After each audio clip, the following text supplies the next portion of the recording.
Bu yaxınlarda belə bir xəbər oxudum. Şərqin bir ölkəsində yeni qanun qəbul etmək istəyirlər.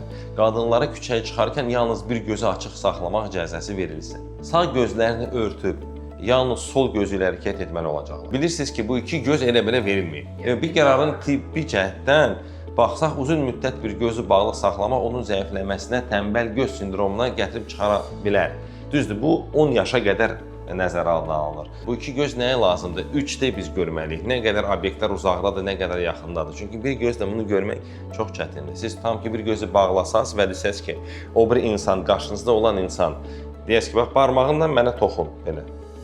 Görün nə qədər tez toxunur. Sonra dediyim bir gözü bağla, yenə toxun. Görəcəksiniz ki, birinci toxunuş biraz əyri gedəcək. Yəni ki, elə də tez yox, elə də dəqiqliklə olmayacaq. Kimdəsə kəplik varsa, bu göz düz baxmırsa, bu gözdən məlumat beyinə getmir. Beyinə getmədiyinə görə tənbəl göz yaranır.